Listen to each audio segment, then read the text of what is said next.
Pronto. Bom dia, gente. Vamos começar aqui outro aulão de cálculo, né? Para a prova aí de amanhã. E todo mundo aqui me conhece, né? Sou Gabriel Araújo. E vamos para os nossos conteúdos.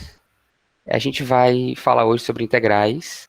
Então a gente vai passar desde primitivas até o volume, né? Como calcular volume usando integral. E a gente vai passar aí por teorema fundamental do cálculo, integral definida e indefinida, e também áreas entre curvas. Passando para o nosso primeiro conteúdo, né? Vamos praticar aqui. A gente tem primitivas, no tópico 4.9 do livro. Então, o que é o que é uma primitiva?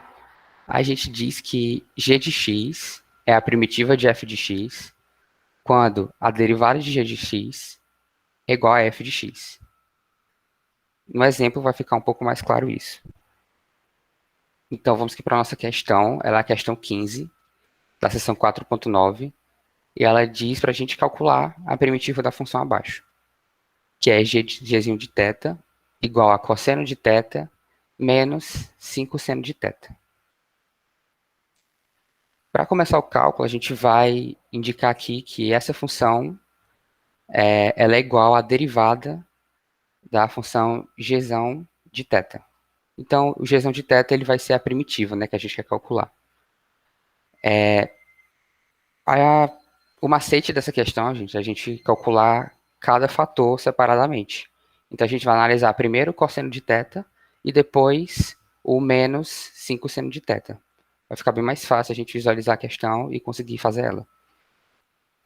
Então, se a gente pensar em alguma expressão, algum número, que quando a gente deriva, resulta em cosseno de θ, qual seria? Seria o seno de θ. Derivada de seno de θ é igual ao cosseno de θ. E para o menos 5 seno de θ. O número que quando a gente deriva da seno de θ é menos cosseno de θ. Por quê? A derivada de cosseno de θ é igual a menos seno de θ. Então a gente multiplica por o menos para poder deixar ele positivo, certo? Mais C. O que é o C? O C é a constante, né, aí de integração, porque essa primitiva, ela é toda uma família, na realidade. Então, esse C, ela pode ser qualquer número. Pode ser 1, pode ser 2, pode ser 10, pode ser 20. Então, a gente não tem como saber isso. Porque quando a gente derivar o C, ele vai ser igual a zero. Ele desaparece, né? Ajeitando um pouquinho mais aí a função, a gente tem que a primitiva seria seno de θ mais 5 cosseno de θ, mais C. Só para a gente conferir, a gente vai fazer uma derivação rápida aqui, só para ver se a gente consegue voltar para a equação inicial. Então, derivando a primitiva, o que é que a gente tem? Derivada de seno de θ mais 5 vezes a derivada do cosseno de θ mais a derivada de C.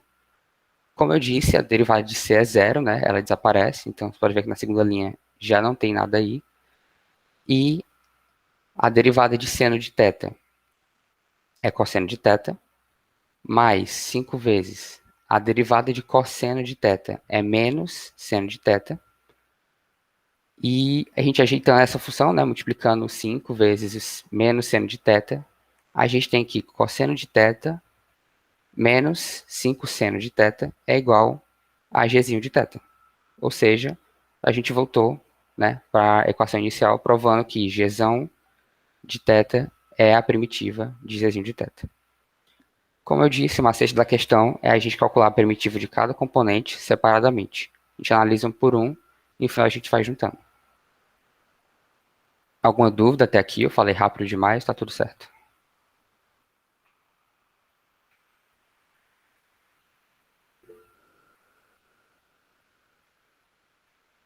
Por enquanto, tudo ok. Beleza. Então vamos aqui para a nossa próxima parte. Integrais definidas. O que é uma integral definida, gente? Uma integral ela é dita definida quando os extremos de integração, né, o limite de integração, ele está definido. Ou seja, é quando uma integral de, por exemplo, f de x dx, ela vai de 0 até 2. esse 0 até 2, quando eles estão especificados, é porque essa integral está definida. Então, indo para a nossa questão, a gente tem a questão 23, né, da seção 5.2, e ela diz para a gente calcular a integral definida abaixo. Para calcular essa integral, a gente vai usar a definição de uma integral, né, que é o limite de quando n tende ao infinito, do somatório, quando i vai de 1 até n, de f de xi vezes o ΔX. Isso aqui é aquela definição que o Jonathan deu para a gente lá no começo de integrais.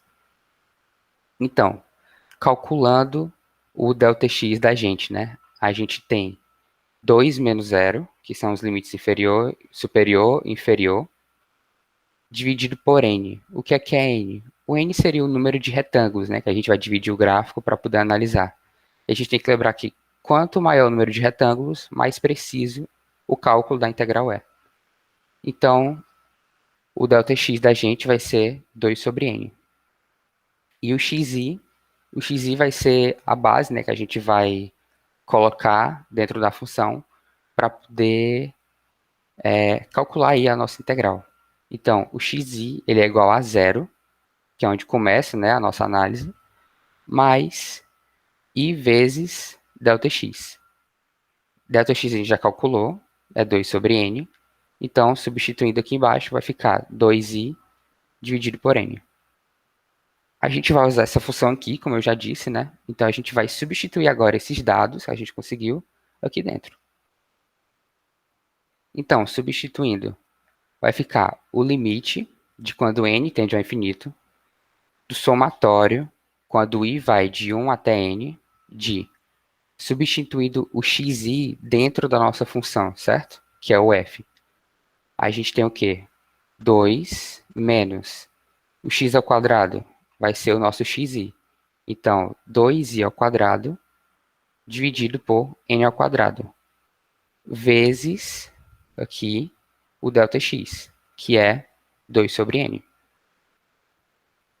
Agora, multiplicando, né, a nossa equação, a gente vai ter aqui 4 sobre n menos 8i ao quadrado dividido por n ao cubo, certo? Aí a gente pode separar os dois somatórios, né? É uma das propriedades que tem desse elemento da matemática, a gente pode separar os dois somatórios.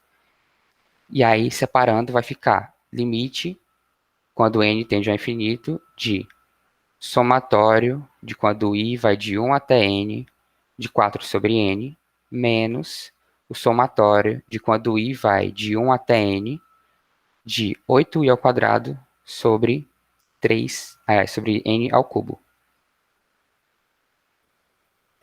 E agora, para a gente começar a tirar, né, esse somatório, o que a gente vai fazer? 4 sobre n. Quando a gente faz o somatório disso com o i variando de 1 até n, o que a gente percebe? Se o i for 1, vai ser 4n. Se o i for 2, continua sendo 4n. E assim até chegar em n. Então, o que a gente vai fazer? A gente vai multiplicar o 4 sobre n vezes n. E aí a gente consegue tirar o primeiro somatório. Menos, como o 8 dividido por n ao cubo, ele independe do i, né? A gente pode colocar ele para fora aqui do nosso somatório. E a gente tem que lembrar de uma propriedade também que a gente, né, aprendeu assim no começo do conteúdo de integrais, que é o somatório de quando i vai de 1 até n, de i ao quadrado, vale n vezes n mais 1 vezes 2n mais 1, tudo isso dividido por 6. Isso aqui é muito importante a gente sempre ter lembrando, porque muito provavelmente isso vai cair na hora da prova. Então, a gente ajeitando isso aí tudo, né? 4 sobre n vezes n fica 4. Menos 8 sobre 3 n ao cubo vezes n vezes n mais 1 vezes 2n mais 1 dividido por 6. gente vai cortar aqui esse n ao cubo com esse n aqui em cima, e o 8 com o 6. E como vai ficar? Vai ficar 4 sobre 3, né? Passando esse 6 para o outro lado e o n ao quadrado que restou para cá. Vai ficar 4 menos 4 sobre 3 vezes n mais 1 vezes 2n mais 2, dividido por n ao quadrado. Para a gente analisar isso aqui melhor, a gente vai dividir cada um desses fatores por n, certo? Para poder tirar esse n aqui de baixo. Então, limite de quando n tende ao infinito de 4 menos 4 terços vezes n mais 1 dividido por n, fica 1 mais 1 sobre n, vezes 2n mais 1 dividido por n, fica 2 mais 1 sobre n. Agora, finalizando a nossa questão, a gente tem que limite de quando n tende ao infinito de 4 menos 4 terços vezes 1 mais 1 sobre n vezes 2 mais 1 sobre n. O que é que a gente tem que fazer aqui agora? A gente vai simplesmente colocar o n, né, tendendo ao infinito. Então, quando n tende ao infinito e ele está na parte de baixo de uma fração, desse jeito que ele está aqui, 1 sobre n, o 1 está sendo dividido por um número muito alto. Se ele é dividido por um número muito alto, o que é que acontece? Ele tende a zero, certo? Então, isso aqui vai ficar zero e esse 1 sobre n também vai ficar zero. Indo para o final agora, 4 menos 4 terços vezes 1 vezes 2. Daqui, que fica igual. Fazendo aí, né, o nosso MMC. 4 vezes 3 fica 12. Então, 12 sobre 3 menos 8 sobre 3, que é o resultado dessa parte aqui. 12 menos 8, 4. E aqui a gente repete, né, o denominador. E fica 4 terços. Esse é o resultado da nossa integral definida. Qual o macete dessa questão? Tudo que a gente precisava saber era que o somatório de i ao quadrado, quando i vai de 1 até n, é igual a essa expressão. N vezes n mais 1 vezes 2n mais 2, dividido por 6. A gente tem que lembrar muito disso, porque, né, é muito importante. Agora, para a última parte aqui, teorema fundamental do cálculo.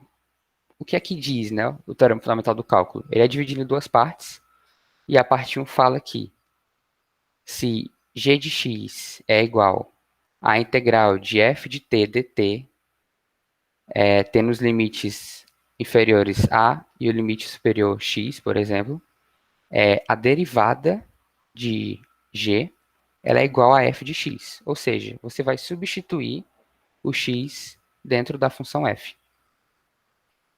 E a parte 2 fala que se a derivada de f de x é igual a f de x, ou seja, se f de x é primitiva de f de x, então a integral de f de x dx, com os limites de a até b, ela é essa primitiva avaliada nos extremos, ou seja, ela é a função f de b, que é o extremo superior, menos o f de a, que é o extremo inferior. Passando para a nossa questão, ela é a questão 1, o item D, né, daquela prova antiga, e calculando a derivada da função abaixo, né? F de x é igual à integral de 2t mais t ao cubo dt, com o limite superior cosseno ao quadrado de x e o limite inferior menos x ao quadrado. Passando para a nossa questão, pode ser que fique um pouco confuso aqui, porque a gente vai usar a regra da cadeia, né? Já que a gente vai substituir a parte de cima dentro da função, e aqui é uma função composta, né? Ela é a cosseno de x elevado ao quadrado, né? Seriam duas funções aí. Então a gente tem que usar a regra da cadeia com muita atenção para não cometer nenhum erro. Então, substituindo aqui, né, a parte de cima da função. Vai ficar 2 vezes, seria t, então a gente substitui por cosseno ao quadrado. 2 cosseno ao quadrado de x mais t ao cubo cosseno ao quadrado de x elevado ao cubo, vezes a derivada desse limite superior, certo? Isso aqui é onde está a nossa regra da cadeia, ela está sendo aplicada exatamente aqui. Menos essa mesma substituição no nosso limite inferior, que ficaria 2t, então, 2 vezes menos x ao quadrado, mais t ao cubo, que fica menos x ao quadrado, elevado ao cubo, vezes a derivada, né, desse limite inferior. Fazendo aí a derivada, que agitando um pouco as funções, é que a gente tem 2 cosseno ao quadrado, ele se repete, né? Não tem nada aqui para ele agora.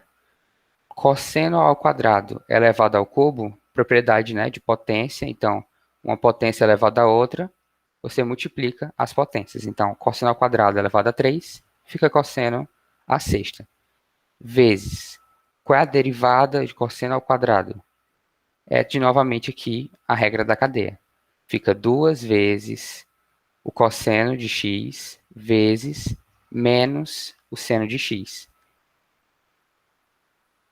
Menos, multiplicando aqui agora, menos 2 vezes x ao quadrado, mais, nesse caso menos, né, porque o menos vai sair aqui, menos x elevado à sexta.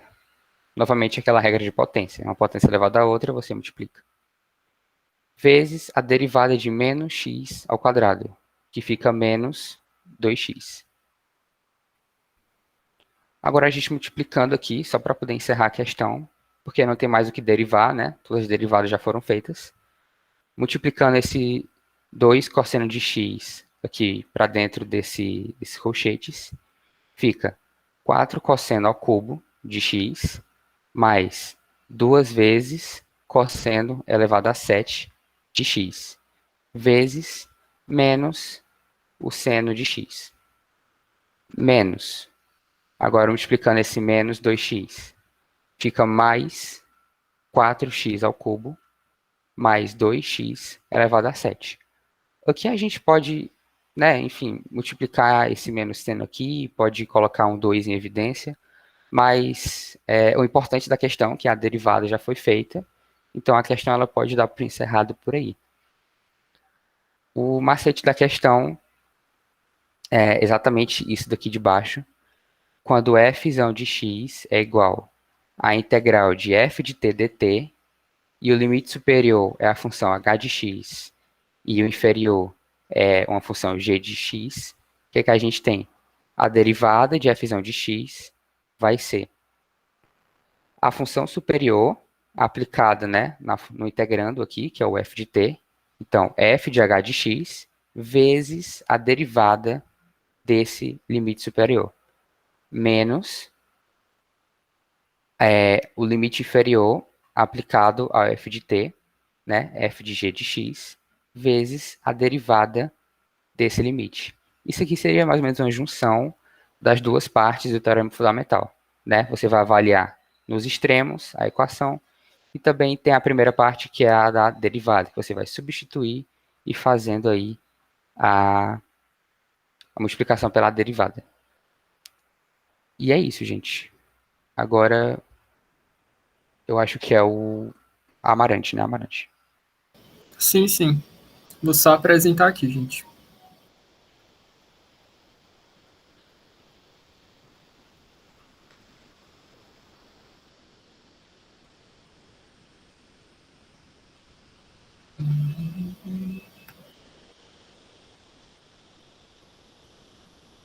Tá dando para ver?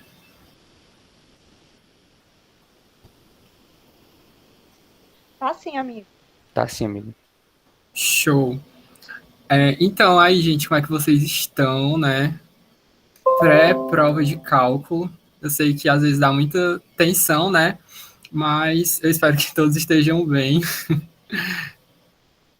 Enfim, falando um pouco aqui, né, sobre integral indefinida. eu quero saber para você, o que é integral indefinida? Porque existem vários conceitos, né? Mas, tipo, uma integral indefinida, eu já coloquei aqui uma pesca, né? Mas, basicamente, é quando a gente tem a resposta, não é um númerozinho bonitinho, como, por exemplo, na integral definida, né? Que é definida em relação a 2 pontos e tal. E, geralmente, a integral definida a gente usa mais para calcular uma área ou um volume, mas, em relação à integral indefinida, geralmente eu tenho o resultado dessa integral ou é uma função, certo? Ou é uma família de funções. Isso significa que quando eu tiver lá o meu resultado, não vai ter um númerozinho bonitinho. Vai ser justamente uma equação. Bom, e aqui eu coloquei um exemplo de uma questão. É bem simples mesmo, só para lembrar vocês um pouco das propriedades das integrais, certo? Ele pede aqui para a gente calcular a integral indefinida. Aí eu tenho aqui uma função x ao cubo menos 2 raiz de x sobre x. E aí, o que vocês fariam aqui para calcular essa integral? Opa, tem gente querendo entrar.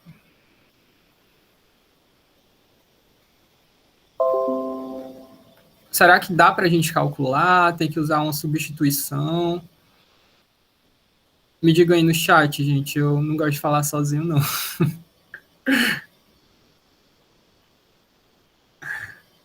Ninguém vai opinar. Assim, eu dividiria em duas, né?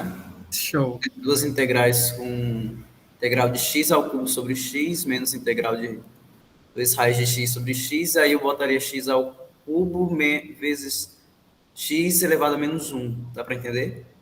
Aham. Aí, tipo, ia fazendo processinho e, pô, dava certo. Show. Mas acho que dá para fazer uma substituição, não sei. Quem tá falando é o Guilherme, né? É. Show, Guilherme. É isso mesmo. Por enquanto, a gente não vai trabalhar agora na parte da substituição, certo? O que o Guilherme quis falar, gente, é que quando a gente tem, por exemplo, assim, o mesmo denominador para o mesmo numerador, o ideal é a gente ver se não dá para separar elas em duas integrais. Por exemplo, nesse caso aqui, o x ele foi tanto para o x ao cubo quanto para o 2 raiz de x, certo? No caso aqui, eu elevei a raiz de x elevada ao meio, porque eu prefiro trabalhar assim. Eu acho que fica mais fácil da gente aplicar aqui a propriedade da integral.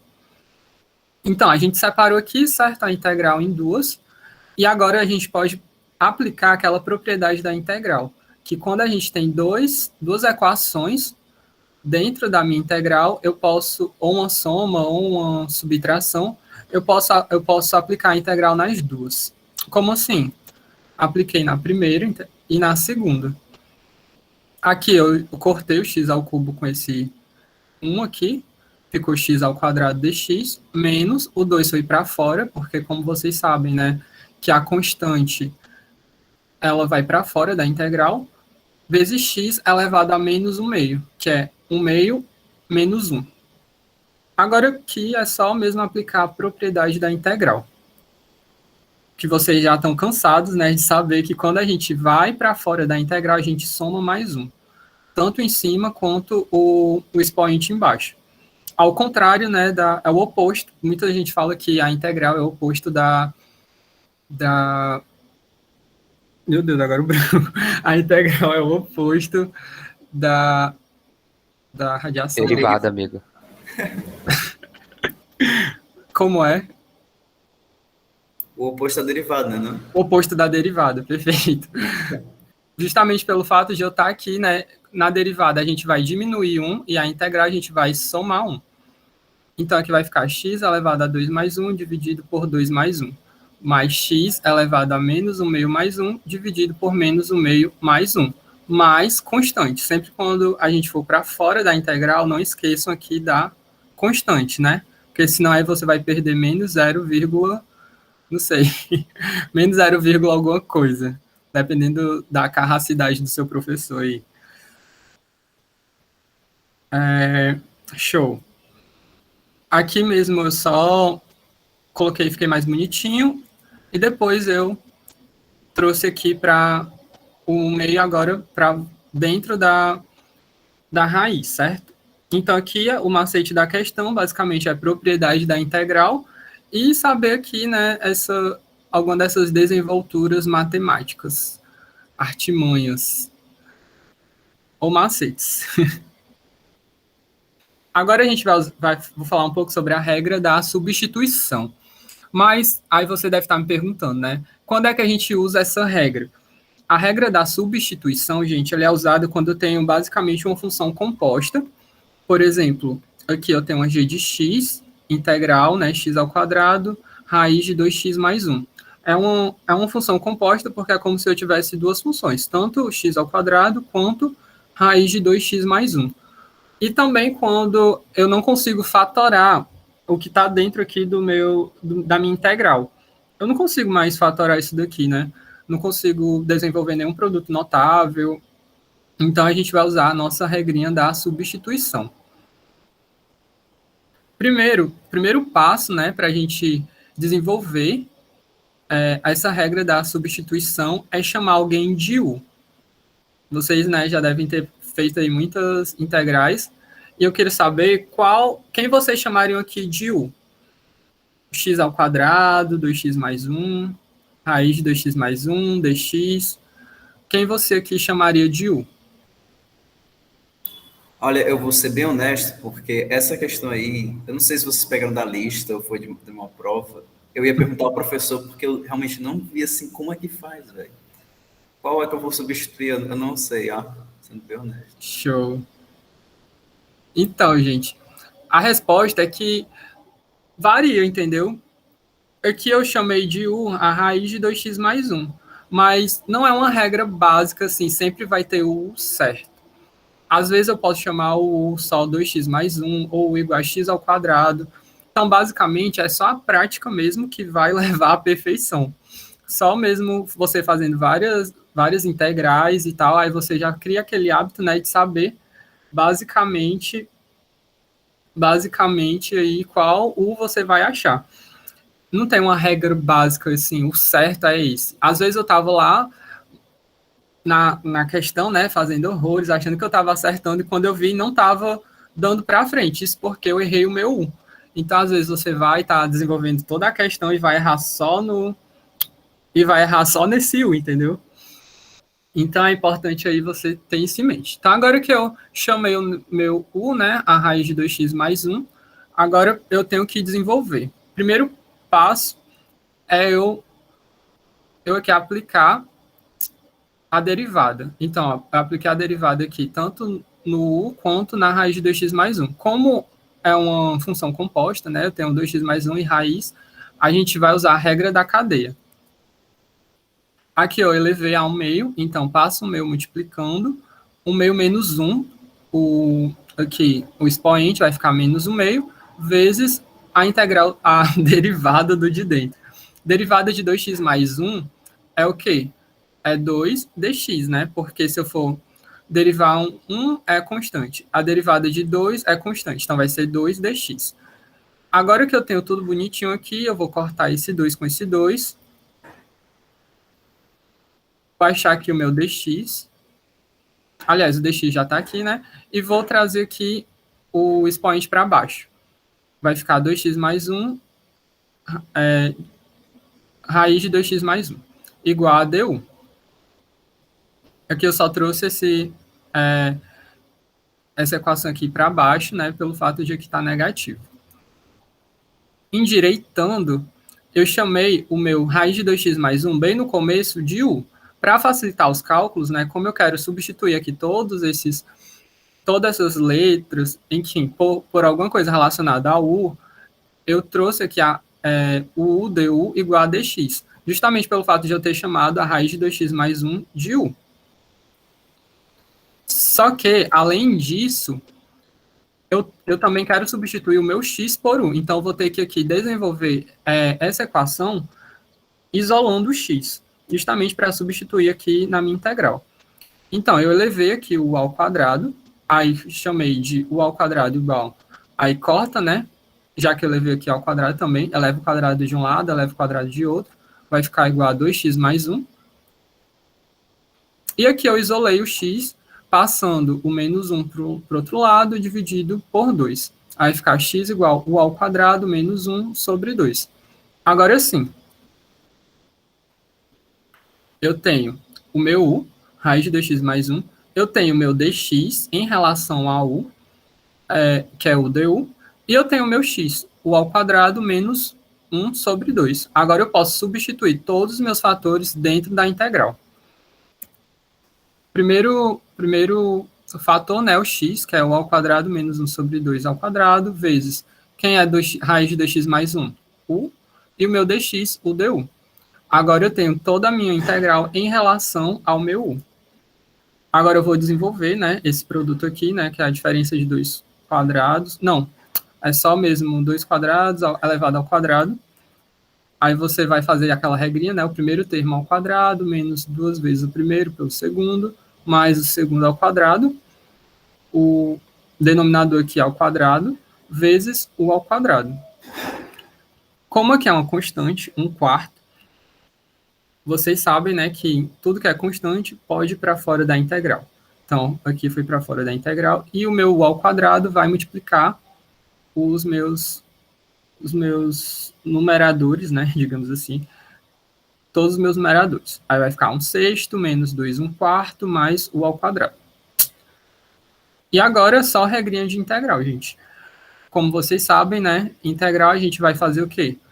Vai elevar mais 1 no expoente, mais 1 no denominador. Aí fica o elevado a 7 sobre 7, menos 2 o elevado a 5 sobre 5, mais o elevado ao cubo sobre 3, mais constante, não esqueçam. Ó aí o menos 0,1 ponto.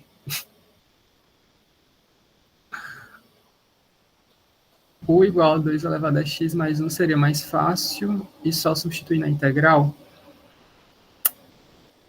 O Marcos Leontino falou isso, né? Pois é, Marcos. Basicamente, é aquele negócio que eu te falei. Eu tinha feito, vai muito da pessoa, sabe? Eu preferi fazer assim, na primeira vez eu tinha até feito chamado U de 2x mais 1. Só que aí eu me enrolei um pouco no final. Então, eu preferi fazer assim mesmo, chamar a raiz de 2x mais 1. Se você se sente mais confortável e se o resultado tiver dado o mesmo aqui no final, então vai em frente. Agora, acabou aqui, o resultado é esse? Não, né, gente? Porque ele não quer em função de U, ele quer em função de X. Agora você vai substituir tudo que é U por 2x mais 1. 1/8? What? Mais show. Sim, voltando aqui, né? O U, a gente vai substituir tudo que for U por raiz de 2x mais 1 ou 2x mais 1 elevado ao meio. Por isso que é bem mais simples, né? Porque você vai só aqui substituindo por 2x mais 1 elevado ao meio, aí você vai multiplicar esse 1 meio pelo 7, no caso, né? Aí vai ficar 7 meios. Aqui você vai multiplicar 1 meio por 5, aí vai ficar 5 meios. E aqui o 1 meio por 3, que vai ficar 3 meios. Então, esse aqui é o meu resultado da minha integral, show? Essa coisinha aqui bem pequenininha. Talvez tenha dado 1/8 pelo fato de ele ter colocado integral definida, né? Porque a gente está trabalhando aqui nas indefinidas ainda. Show? E por fim, né, gente, falar aqui um pouquinho das áreas. É um assunto também que vai cair na provinha de vocês. E eu sei que é um assunto que vocês amam muito. Porque, enfim, é uma parte mais complicadazinha, né? Porque, além disso, tem que construir os gráficos, mas eu sei que vocês aí já estão manjando disso. Ele pede aqui a área delimitada, né, pelas regiões y igual a seno de 2x, y igual a cosseno de x, x igual a 0 e x igual a π sobre 2. Show? Mas aí eu pergunto para vocês, qual é o primeiro passo a seguir? Qual é o primeiro passo aí que a gente vai ter que achar para encontrar essa área delimitada por essas regiões aqui que ele pediu. O primeiro passo, né, gente, é justamente encontrar o quê? Uma interseção entre as curvas. Principalmente essas curvas aqui, né? Y igual a seno de 2x e y igual a cosseno de x. Porque esses pontos aqui, são retas, né? Paralelas, x igual a 0 e x igual a π sobre 2. Então, não são bem curvas. Então, o primeiro ponto é eu encontrar essa interseção, que é o ponto onde elas se tocam. Então, basicamente, eu vou igualar o meu cosseno de x igual ao seno de 2x, e uma propriedade trigonométrica, né, seno de 2x é igual a 2 seno de x vezes o cosseno de x. Show? E agora, o que é que eu faço? Eu simplesmente vou passar o cosseno de x para o outro lado, e igualar a zero. Agora eu vou ter cosseno de x nas duas partes, né? 2 seno de x e o cosseno de x aqui separado. Então, vai ser cosseno de x vezes 2 seno de x menos 1. Porque o cosseno passa para lá, né, negativo. E isso aqui igual a zero. Agora vocês sabem que quando eu tenho, por exemplo, duas multiplicações, né, dois termos multiplicando, ou esse termo aqui é igual a zero, ou esse termo aqui é igual a zero. Então, ou 2 seno de x menos 1 é igual a zero, ou o cosseno de x é igual a zero. Aí vocês vão perguntar, né, qual é o seno de x, qual x que o seno dele é igual ao meio? E qual x que o cosseno dele é igual a zero? Aí você vai lembrar lá no círculo lá trigonométrico, né, que quando o x é π sobre 6, ou 30 graus, o seno de 30 é 1 meio. Então, o primeiro x é π sobre 6 e o segundo x é π sobre 2, né, que é o 90 graus. O cosseno de 90 é zero. Então, esses dois pontos aqui são os pontos da minha interseção, ou seja, os pontos em que os gráficos vão intercidir. Nem sei se existe essa palavra, mas, enfim. Encontrar os gráficos da função, gente, é o meu segundo passo. Por quê? Porque agora eu já tenho as minhas interseções, já tenho os pontos que eu quero, então, meu segundo passo vai ser justamente encontrar esses gráficos. Eu fiz aqui rapidinho o desenho do y igual a seno de 2x, é basicamente quase igual, né, ao seno de x, só que ele é mais, tem amplitude menor, digamos assim.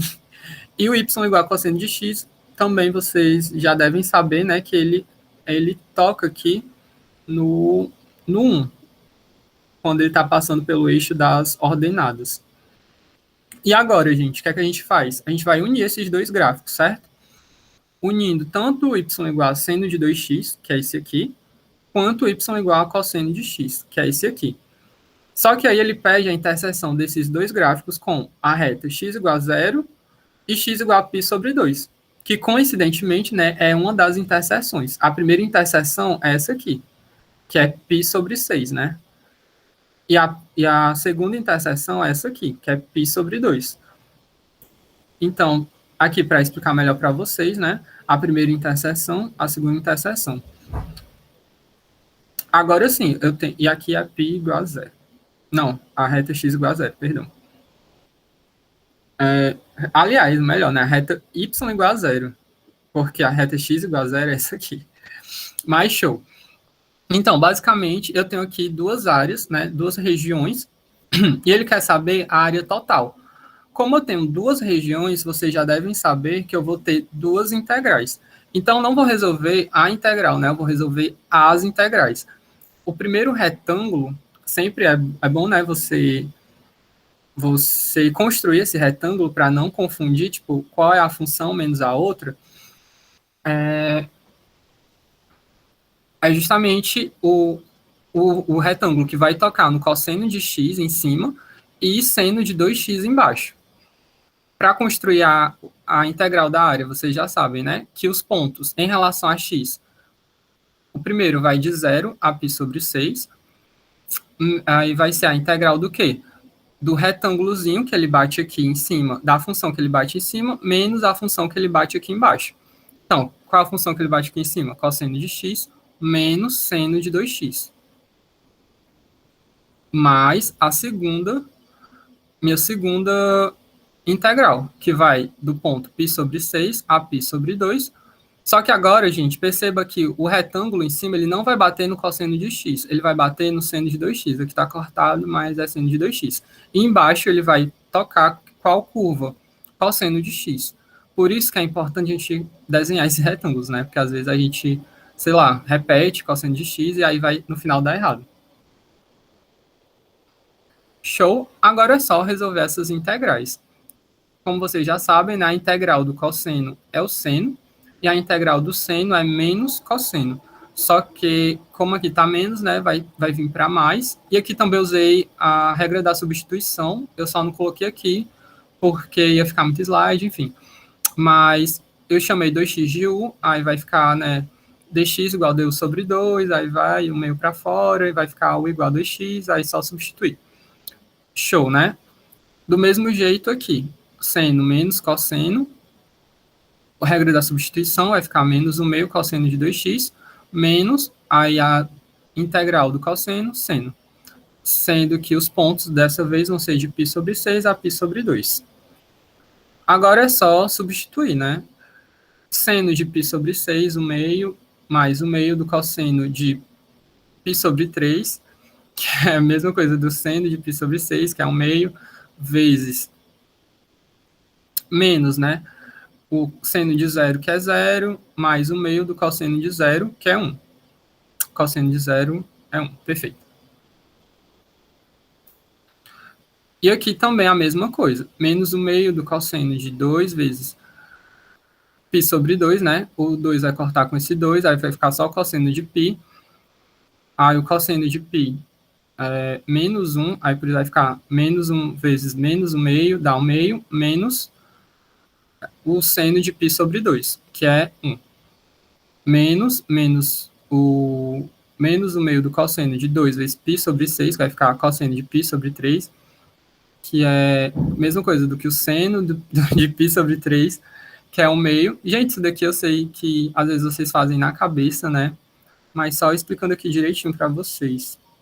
Menos o seno de π sobre 6, que é o meio. Aí vai ficar menos o meio justamente pelo menos aqui. Agora, desenvolvendo essas equações, o meio mais um quarto. É verdade, Guilherme. A gente se enrola muito. Eu errei fazendo essa questão quando eu fui ver o resultado, mas é porque às vezes a gente se enrola mesmo. Tem que prestar muita atenção. O meio mais um quarto, aí menos o meio, mais... Pera. Ah, sim, o meio menos 1. Acho que eu errei isso daqui, ó. Eu tinha colocado que o menos 1 era um meio. Só que o menos 1 é menos o meio. Aí fica mais um quarto, mais um meio. Aí você vai cortar o meio com menos o meio com o meio, e somar, né? Um quarto mais um quarto, que vai dar um meio. Show? Então, o macete da questão é justamente tudo, né? Não, saber um pouco da relação às áreas, saber também construir gráfico, saber esses macetes aqui das integrais. Então, é isso. Qualquer dúvida, só falar aí no chat, que agora é a parte do Edgar. Isso mesmo. Alguém tem alguma dúvida aí sobre essa parte? Acho que não, né? Começa a apresentar minha tela aí também. Vou deixar a apresentação aí, Marante. Pronto, sonho. Não, Começa a apresentar aqui. Tudo ótimo. Obrigada, Amarante. Perfeito. Por nada. Pronto, sonho. Deixa eu ver. Visível, né? Para todos, estou vendo aqui. Bom dia a todos, sou Edgar e também vou começar a apresentar para vocês uma parte que fala mais sobre volumes, né? O Amarante aí falou sobre áreas entre seções, falando de área mesmo, e agora a gente vai partir para a parte que é uma dimensão acima, né? Que quando a gente fala de volumes. No cálculo, a gente tem N maneiras, milhões infinitas de fazer o cálculo de volumes. Vocês vão ver no próximo semestre, quando vocês fizerem uma disciplina chamada cálculo vetorial, que a gente tem outras maneiras de calcular volumes, mas no cálculo 2, né, que vocês estão vendo agora, a gente foca em algumas maneiras que a gente vai ver durante a disciplina, né? Hoje eu vou apresentar para vocês duas maneiras, a maneira mais geral de fazer o cálculo de volumes, e a gente também vai ver o método das cascas cilíndricas, né? Aí alguém pergunta, diga, como é que eu vou saber qual método eu vou utilizar? Conhecendo a prova do Jonathan, ele fala, tá? Tipo, utilize, sei lá, calcule o volume de interseção com interseção. Aí, também ele pode vir na questão, calcule utilizando o método das cascas cilíndricas. Então, fica bem definido assim, na parte do enunciado das questões, beleza? Só tenho duas questões para apresentar para vocês, e sem mais delongas, vamos começar aqui com a questão 11 do livro Stewart de vocês. Ele fala para encontrar o volume do sólido obtido pela rotação da região limitada pelas curvas dadas em torno das setas especificadas. Esboce a região, o sólido e um disco ou arruela típicos, né? Então, no caso, essas duas funções, elas vão me dar um sólido em que, ao nós rotacionarmos ele em torno de um eixo, a gente vai obter um volume, né? Isso aqui é uma das partes mais abstratas da matemática, né? Porque você tem que observar uma área, que se a gente rotacionar essa área em torno de um eixo, a gente sempre vai ter uma coisa três-dimensional, né? Então a gente vai ter realmente volume, e a partir desse conceito a gente já consegue calcular volume, beleza? A primeira coisa que a gente precisa de cara fazer aqui seria mais ou menos calcular realmente a área entre curvas, né? Que o Amarante mostrou ali. Então a gente tem que visualizar quais são as funções que a gente está tratando aqui. Começando com a função mais da esquerda, que é y igual a x, a gente tem nada mais, nada menos que uma linha reta, né? De que quando a gente tiver um valor de x, esse valor de y vai ser igual. Então vocês podem ver ali que quando o x é 1, o y é 1, isso vai seguindo infinitamente. Beleza? Eu acho que isso aqui é uma função mais fácil de ser visualizada.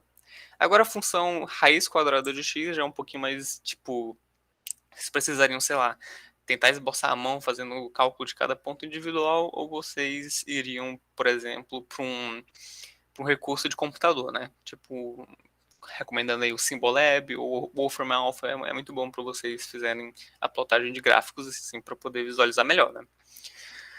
Voltando para o que o Amarante mostrou lá, né? A gente tem que saber qual é mais ou menos a função que está em cima da outra. Então, ao a gente sobrepor essas duas funções, a gente tem mais ou menos uma noção ali do que a gente precisa fazer na relação entre essas duas funções, né? Então, ao sobrepormos essas duas funções, a gente vai ver, por exemplo, que o raiz quadrada de x vai estar em cima da função de y igual a x, tá bom?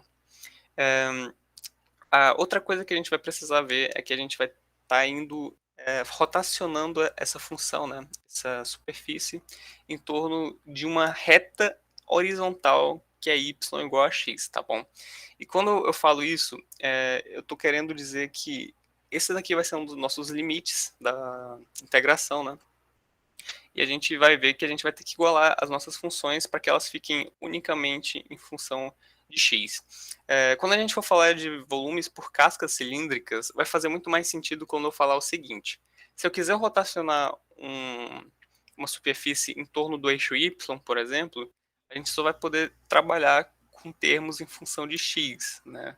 Porque faz sentido. Se a gente tiver uma função de x, os valores das funções de x vão nos dar um termo em y, e se eu fizer o contrário, né? Se eu tiver termos em função de y, eu vou, por exemplo, encontrar uma altura que está no eixo x, tá? Então, isso é um pouco complicado, mas visualizando vocês conseguem entender bem melhor, certo? Então, já que eu estou traçando essa reta horizontal aqui de y igual a 1, que vai ser um dos nossos limites de integração, eu vou ter que igualar as nossas funções para que elas fiquem de acordo aqui, né? Então, onde ficaria y, que seria aqui, né? Y igual a x, eu boto 1 igual a x, passo 1 para o outro lado, fica 0 igual a x menos 1. De forma análoga aqui, só que com a outra função, né? Que aqui seria o y igual a raiz de x, passo 1 para o outro lado fazendo a subtração, beleza? Agora pode vir uma das partes mais confusas, assim, mais ou menos, que, tipo, a gente quer uma rotação em torno de y, né? Se a gente estivesse rotacionando, por exemplo, em torno de x, a gente veria que a função que está por cima da outra é que a gente tem o raiz de x estando em cima de y igual a x, tá? Mas vejam, a gente quer uma rotação nesse eixo aqui, tá? Então, aquela função que está mais próxima desse eixo é realmente a função do y igual a raiz de x. Então, a gente faria uma subtração dessa função por essa função, tá? É uma coisa que vocês têm que estar bastante de olho em qual eixo a gente vai fazer essa rotação, e a gente vai fazer, tipo, realmente, essa subtração do eixo mais externo pelo eixo mais, pela função mais externa pela função mais interna, tá bom? Vamos ver aqui na prática como é que fica isso aqui mais ou menos. Beleza? Então, a gente teria, ao rotacionarmos essa área aqui encontrada, né, entre curvas, mais ou menos esse sólido, né? A gente está rotacionando ele em torno dessa reta horizontal de y aqui, que a gente já achou aqui onde seria o ponto, né, x menos 1 e raiz de x menos 1. E se a gente rotacionar o próprio eixo y, a gente vai ter um sólido mais ou menos aqui, assim, beleza? Aí quando eu falo para vocês, né, que a gente tem que dividir isso aqui entre a função mais externa e a função mais interna, a gente vai obter, por exemplo, um cilindro, né, ou um disco aqui, um anel. Sei lá, observe isso aqui da maneira que você quiser. Dessa forma, a gente vai ter um raio que parte do centro para a função mais interna e vai ter um raio que parte do centro para a função mais externa, tá? Então, se vocês observarem, de fato, a gente vai ter essa complicação, assim, né, de tentar entender o que seria o mais externo e o que seria o mais interno. No caso, a função que é simplesmente uma reta linear, que é o nosso y igual a x, ela vai ser o nosso raio mais externo, nessa parte aqui em específico, e o nosso raio interno vai ser a nossa função raiz quadrada de x, tá bom? Porque ela vai estar mais próxima do eixo que a gente vai estar querendo rotacionar, beleza? Beleza. A gente entendeu algumas das partes principais de seção entre curvas, né? E agora a gente quer aplicar isso aqui para de fato fazer o cálculo de um volume. Mas a gente tem que pensar primeiro que o volume não é nada mais do que uma área com uma dimensão acrescida, né? Então, se uma área a gente está trabalhando em 2 dimensões, um volume a gente está trabalhando em 3. Então, o que a gente vai precisar de primeira mão é encontrar a área que a gente vai estar trabalhando dentro dessa seção bem aqui, tá? Então, que nem foi dito anteriormente, a gente vai estar trabalhando, por exemplo, com dois discos, né, 2 círculos, que um vai ter um raio mais interno e outro vai ter um raio mais externo. Se a gente quiser encontrar só essa regiãozinha que está bem aqui, a gente precisa fazer a subtração do raio mais externo pelo raio mais interno e a gente vai ter, consequentemente, só essa região aqui para trabalhar, que é o que a questão quer, né? Então, se a gente aplicar isso, a gente só precisa, de fato, trazer o raio externo e fazer a subtração pelo raio interno, né? Utilizando a fórmula da área do círculo, a gente utiliza o π vezes o raio ao quadrado, tá bom? Então, aqui aplicando, a gente observa que nós vamos tratar com 2 produtos notáveis aqui, beleza?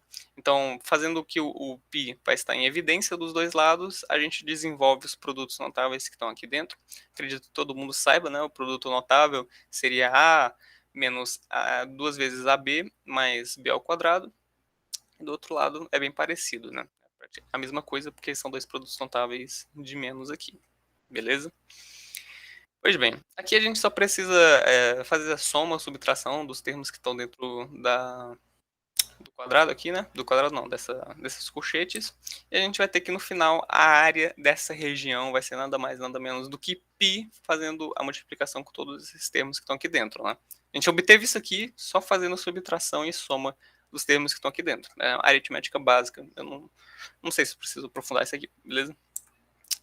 Pronto, e agora vem o truque da carta, né? Que nem eu falei, quando a gente trabalha com volumes, a gente está crescendo uma dimensão a uma área, né? Uma área, temos 2 dimensões, volume, temos 3.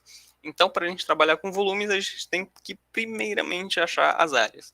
A gente tem diversas maneiras de trabalhar com isso, mas para definição mais geral do cálculo de volumes, a gente vai ter que o volume de uma região vai ser a integral da área, tá bom? Isso aqui tem uma definição mais formal, assim, se vocês forem ver no livro, que seria de fato esse dx, seria uma representação, se a gente fosse dividir a altura de uma forma geométrica em infinitas partes, né? Então a gente teria realmente a definição formal do que é uma integral, né? Que é um limite de uma soma, tá? Então, se vocês tiverem interesse, eu recomendo checarem o livro, senão a gente pegaria muito tempo hoje, tá bom? Mas no caso que a gente está trabalhando aqui, a gente vai ver que a nossa função vai de 0 até 1, né? Que seria a nossa reta horizontal aqui em y igual a 1. Então já tem os limites de integração aqui indo de 0 a 1, beleza? Podem me parar a qualquer tempo que vocês tiverem alguma dúvida, beleza? Estou aqui para sanar qualquer coisa. Não vão para a prova com dúvidas na cabeça. Queria ressaltar também que nessas questões aqui que eu estou fazendo de volumes, as partes mais difíceis são as interpretações do que vocês têm que trabalhar, né? Vocês têm que identificar os eixos e quais são as funções mais internas ou externas desses eixos. As integrais que a gente vai desenvolver não são tão difíceis quanto das outras questões. Aqui, a parte mais difícil é vocês interpretarem, tá? Então, é isso aí. Sabendo que o volume da região é nada mais, nada menos do que uma integral definida da área, e que a gente tem o valor da área bem aqui, a gente só aplica, tá bom, a integral para a área, e a gente vai ver de primeira mão que, já que π é um valor constante, a gente pode trazer ele para fora dessa integral, né? Que fica, π vai ser a multiplicação por essa integral aqui. E agora a gente tem que desenvolver a integral, não tem fuga, não tem por onde fugir. A integral de uma soma vai ser a soma das integrais. Então, a gente está trabalhando com integrais simples aqui de trabalhar, né? Tipo, por exemplo, a integral de 3x, integral de x ao quadrado, integral de 2 raiz de x. A gente tem rapidamente os valores de menos 3 sobre 2x ao quadrado, né? Fazendo aquela definição básicazinha de que a integral é o inverso da derivada, né? E fazendo a integral para cada um desses termos, a gente tem isso daqui, só que a gente ainda não aplicou nos limites, né? Então, a gente vai ver que a gente só precisa aplicar praticamente no limite maior, né? O limite de 1 aqui, esqueci o nome, limite mais exterior, esqueci, enfim. Mas não precisa trabalhar com esse zero, né? Porque se a gente for aplicar essa integral aqui para o zero, a gente vai ver que todos os termos se anulam. Então, simplesmente aplicando aqui para 1, a gente vai ter o resultado final π vezes menos 3 sobre 2 mais 5 sobre 2. Tá? Fazendo isso aqui, né, multiplicando em chuveirinho praticamente, a gente tem o valor de π sobre 6 mais uma constante. Tá? Então, isso aqui praticamente foi a questão inteira. A gente já tem o valor do volume desse sólido aí, em questão. E a gente aplicou principalmente alguns conceitos relacionados a integrais definidas, né, que a gente tem dois limites, e a gente precisa aplicar o teorema fundamental do cálculo para esses dois limites. Tá? Isso é algo que devia ter ficado mais aparente nas outras questões, e não quero aprofundar isso aqui. Separação das áreas do anel, né? Que a gente teve uma área mais externa e uma área mais interna. Vocês tinham que identificar qual era a área mais externa ou interna de acordo com qual eixo a gente queria rotacionar. Tá? Vou mostrar para vocês agora em cascas cilíndricas, isso fica bem mais claro. E rotação em torno de y, praticamente só a gente aplicando ali a integral da área para a gente encontrar o volume, tá bom? Alguma dúvida, meu povo? Senão eu vou passar aqui para a próxima. Vou contar 5 segundos. 5, 4, 3, 2, 1. Beleza, nenhuma, né? Pois então a gente passa agora pro conteúdo final aqui, que está previsto para a prova de vocês, que é o conteúdo de cascas cilíndricas. Vou estar trazendo aqui a questão 13 do livro para vocês. Cascas cilíndricas não passa nada mais nada menos do que outro artifício que a gente utiliza para calcular volumes por meio de integrais. E como é que vocês vão saber quando é que vocês utilizam cascas cilíndricas? O professor fala, né? Repetindo, o enunciado vai falar, mas a gente geralmente também utiliza cascas cilíndricas quando a gente tem algumas funções que são muito mais difíceis de trabalhar para, por exemplo, o cálculo da área, né? Mas enfim, como o enunciado fala, utilize o método das cascas cilíndricas para encontrar o volume do sólido obtido pela rotação da região limitada pelas curvas dadas em torno do eixo X. Esboce a região e uma casca típica, tá bom? Aqui complica um pouco, né? Porque a gente vai ter que fazer uma rotação do eixo X e a gente vai utilizar o método das cascas cilíndricas. Mas primeiramente a gente tem que identificar quais são as duas regiões com que a gente vai estar trabalhando, beleza? Aqui são as fórmulas que vocês utilizam para trabalhar com os volumes obtidos por meio da técnica das cascas cilíndricas. A gente vai ter o trabalho com dois eixos, né? Porque a gente vai estar trabalhando em duas dimensões, querendo tornar aquela área em volume, né? Duas dimensões tornam três dimensões. Então, que nem eu falei anteriormente, como é que eu sei quando é que eu vou utilizar uma função de x ou quando eu vou utilizar uma função de y, né? Que eu acho que seria a parte mais difícil aqui da gente interpretar. O cálculo das integrais não é muito complicado quando a gente está trabalhando com essas questões de volumes, porque os professores não querem foder vocês também. Mas é o seguinte, se a gente estiver trabalhando com um sólido que vai rotacionar em torno do eixo y, tá? A gente vai trabalhar com uma fórmula que vai ter funções apenas de x, beleza? Por quê? Uma função de x, ela não vai me dar um valor no eixo y, certo? Isso aqui é o equivalente à altura, tá? E a gente vai ter que o valor de x daquela função vai ser o nosso raio. Se vocês verem aqui, a gente vai ter 2πx f de x. Isso aqui a gente está trazendo do cálculo do volume de um cilindro, tá? Em que esse 2πr, que o nosso r vai ser o x, vai ser o comprimento da circunferência que vai estar na base. E o f de x vai ser a nossa altura, tá bom? Então vai ser 2πrh, é o cálculo do volume de um cilindro. Se a gente fizer aqui de forma análoga, 2πy, um valor no eixo y vai ser igual ao valor do raio de algum cilindro, assim, entre aspas, que a gente vai estar trabalhando. E uma função de y vai nos dar um valor no eixo x, que vai ser a altura do nosso cilindro, tá?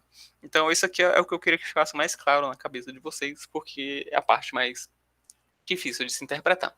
Então, se a gente está trabalhando com um sólido que vai estar rotacionando no eixo x, a gente vai querer trabalhar com uma função y, beleza? Então, aqui, a gente já tem tudo que a gente quer separado, né? A gente vai estar tem as nossas duas retas aqui, o x é igual a 1 mais y menos 2 ao quadrado e o x igual a 2. A gente vai querer achar a interseção dessas retas também. Vocês podem ver outra coisa. A gente vai estar trabalhando, já que a gente está trabalhando uma rotação em torno do eixo x, a gente quer funções apenas de y, né? Então, a gente tem já o x aqui isolando as funções de y do outro lado, tá? Então, se a gente, por exemplo, quisesse fazer uma rotação em torno do eixo x, e o y tivesse isolado, a gente não poderia fazer isso. A gente tem que isolar o x, tá bom? Mas aqui a questão já nos deu o x isolado, então tá tudo bem, tudo chuchu, beleza. Esse aqui seria mais ou menos o gráfico, né, que a gente vai trabalhar para a gente achar a interseção. E a gente vai achar que a interseção dessa reta vertical aqui, né, que é o x2 com a nossa função 1 mais y menos 2 ao quadrado, vai ser isso tudo aqui. Então, vocês podem ver que a nossa função de y aqui, né, vai nos dar os valores na reta no x, e o nosso valor de y vai ser realmente como se fosse o raio, né, dos cilindros com que a gente vai estar trabalhando. Se a gente for igualar, né, onde é que essas retas se tocam? Onde é que essas funções se tocam, né, nesses dois pontos? A gente vai ter que fazer o 2 sendo igual a 1 mais y menos 2 ao quadrado, né? Porque esse 2 aqui vai tocar esses dois pontos.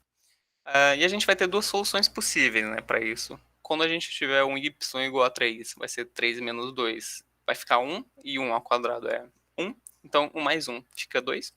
E a gente também vai ter o 1, né? Tipo, se a gente fizer 1 menos 2, vai ficar menos 1, e menos 1 ao quadrado é 1 positivo. Então, mais 1 dá 2 também.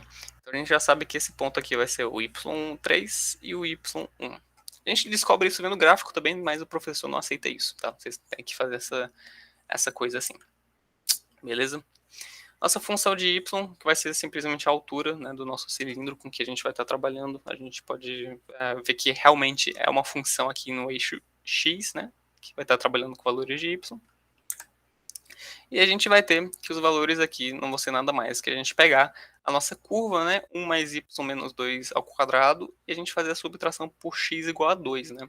Então, a gente vai ter a parte mais externa, que é esse x igual a 2, e a parte mais interna seria o 1 mais y igual a 2, né. Acho que vocês conseguem compreender. Se eu tirar, tipo, se eu calculasse só o 1 mais y igual a 2, eu estaria calculando praticamente tudo isso aqui, né? Mas se a gente quiser pegar só essa parte, aí a gente traz para cá, a gente pega só essa pontinha aqui, né? Pontinha de um dedo. Ou sei lá, fica a pontinha de um lápis, sei lá. Beleza? Então, a nossa altura do cilindro, né, o nosso f de y vai ser 1 menos y menos 2 ao quadrado, desenvolvendo isso aqui, né? Não tem muito segredo em desenvolver isso aqui. 2 menos 1 dá 1. Então, fica 1 menos y menos 2 ao quadrado. Tá? Praticamente só isso. E a gente desenvolve aqui um produto notável aqui dentro, né, do termo A menos 2 vezes AB mais B ao quadrado. Que 2 vezes ao quadrado dá 4, beleza? De fato, só fazendo essa soma aqui também, a gente tem menos y ao quadrado mais 4y menos 3. E a gente tem o nosso valor de f de y que a gente vai substituir na nossa fórmula daqui a pouquinho, beleza? Então a gente já tem alguns valores com quais a gente vai querer trabalhar aqui. Indo agora para a nossa integral de fato, quando a gente pode substituir os nossos valores, né? A gente tem aqui, o volume vai ser dado pela nossa integral de 2πy f de y dy, e a parte mais difícil foi realmente encontrar o nosso f de y. Os nossos valores, os extremos da integração vão ser o 1 e o 3, porque vão ser realmente os pontos onde essas duas curvas, onde essas duas funções vão se intersectar, tá bom? E de cara, a primeira coisa que a gente consegue ver nessa integral aqui é que o 2y é uma constante, tá bom? Então, constantes vão para fora da integral de forma que elas vão simplesmente multiplicar o resultado por dentro, tá bom?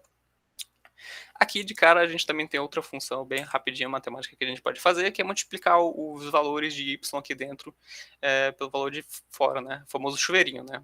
Y vezes menos y ao quadrado dá menos y ao cubo, mais 4y ao quadrado, e 3, simplesmente 3 vezes y dá 3y, tá?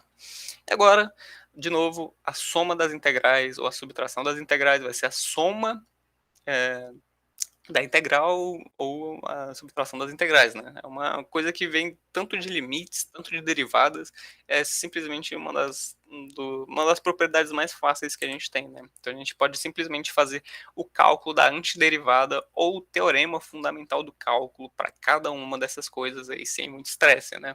Então a gente tem que menos y ao quadrado, a integral disso aqui vai ser menos y ao elevado a 4 sobre 4, né? Indo para cada um desses valores aqui, é praticamente só isso. Aplicando nos limites de integração, a gente vai ter uma resposta mais estruturada, né? Que a gente faz no limite superior, que seria 3, substituindo o y aqui para cada um desses valores. E o limite inferior aqui, a gente subtrai. O limite inferior é 1, né? Então seria y elevado a 4 vezes 1. Não, seria 1 elevado a 4 sobre 4, né? Então praticamente seria bem facinho aqui também. E aqui seria só um cálculo matemático besta, né? Fazer o MMC, calcular por cima, por baixo, aí a gente teria um valor de fato concreto para trabalhar. Então, no final, a gente ficaria com 2π vezes o resultado disso aqui, né? E o resultado seria 8 sobre 3. E no final, fazendo a multiplicação, né? 2π vezes 8 dá 16π sobre 3. Isso aqui seria praticamente o resultado da nossa questão, tá? Adicionando a nossa constante, o volume de fato para a interseção das duas funções que a gente teve ali na questão é 16π sobre 3 mais uma constante. E que vocês precisaram para resolver essa questão, uma fórmula para as cascas cilíndricas, e que a parte mais difícil dessa fórmula foi identificar qual era a sua função de f de y, né? E a gente também trabalhou com integrais definidas, porque a gente tinha dois intervalos, né? O intervalo do ponto 1 até o ponto 3. Tá? Então, com isso, a gente conclui nosso aulão aqui de cálculo. Essa aqui foi a nossa última questão para o último conteúdo que está previsto aí para cair para vocês. A gente deseja a maior sorte aí para vocês na prova do Jonathan. Pode ser fácil, pode ser difícil. Cabe o bom senso do queridíssimo professor. Mas a gente agradece aí a todos, tá? A presença nessa linda manhã de quinta-feira. Vou interromper aqui o compartilhamento. Show. Valeu aí. Não esqueçam de responder o formulário de feedback, tá aí no chat, tá? Importante aí para a nossa melhoria contínua, né? De como a gente pode melhorar ainda mais esse aluno. Isso aí. Parar aqui de gravar.